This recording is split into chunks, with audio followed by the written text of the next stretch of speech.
My intention is to live my thank you.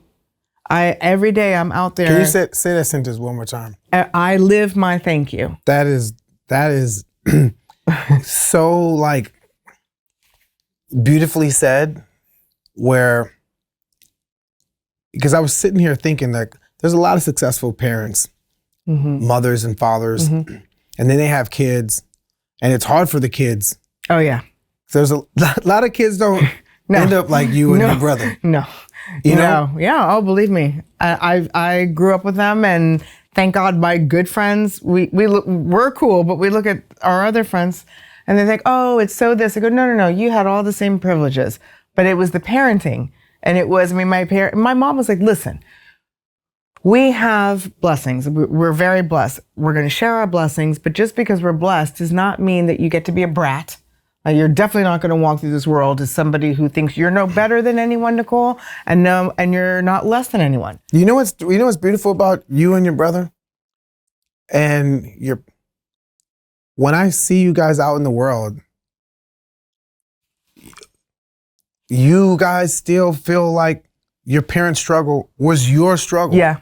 Because you could have just been comfortable and in the blanket that they've woven for you guys.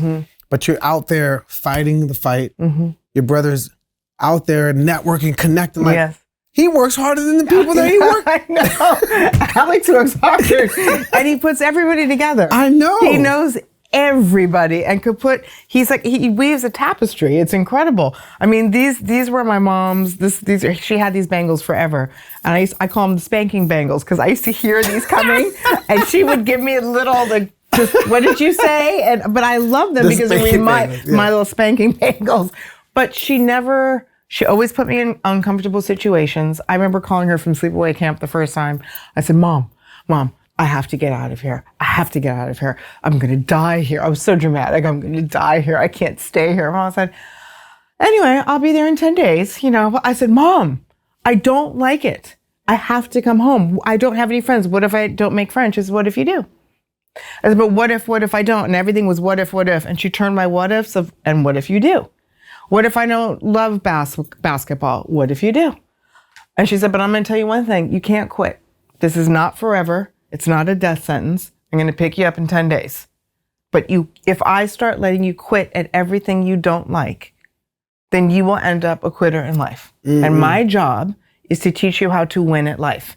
And to win at life, you have to be uncomfortable. To win at life, you have to lose. To win at life, you have to fail, because then you have to get back up and try again and learn and pivot and start over again. You begin again. She was very big on the beginning again. She said, but your soul cannot grow without any pressure.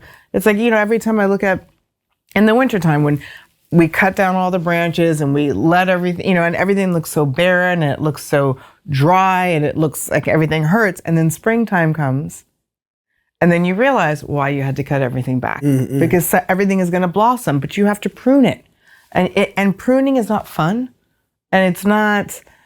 It doesn't look great, it doesn't feel great, but the soul pruning is very, very important. And I'm so grateful to my parents that they always had us working, and I never was without a job. And I'm talking any kind of job. I sold shoes, I was waitressing, I was hostessing, I was, answering, I was always a receptionist, something for my dad's friends. I mean, I was working, but I had to be productive.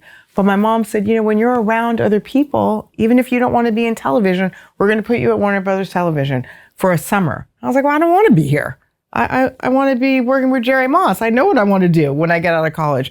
But she said, but you're going to learn different skills from different people. You have to be a sponge and just be in the rooms. And so Jerry Moss is where you had your eye? Oh, and I got there. I did. That's dope. He was the greatest. I mean, he used to play me all the albums that he and Herbie would, before they even put them out. I'll never forget I got Supertramp. I'll never forget I got the Breakfast in America album. And he used to bring boxes to my house and just drop off music, whatever they had coming up, Peter Frampton, whoever. When I heard the Breakfast in America album, I remember thinking, I don't even know what this is. What is this? This is incredible. And he knew that I loved music, and he knew I loved all types of music. And there's this great song, Stevie Nicks and Don Henley, Stop Dragging My Heart Around. And she says in the song, well, I know I just want to really be my own girl. And so one night at dinner, he happened to be over and all the kids were talking about what they wanted to be when they were older. And they got to me and I go, I don't know. I just know that I really want to be my own girl. That's what I want to do. And Jerry looked over at me. He goes, you're going to work for me one day.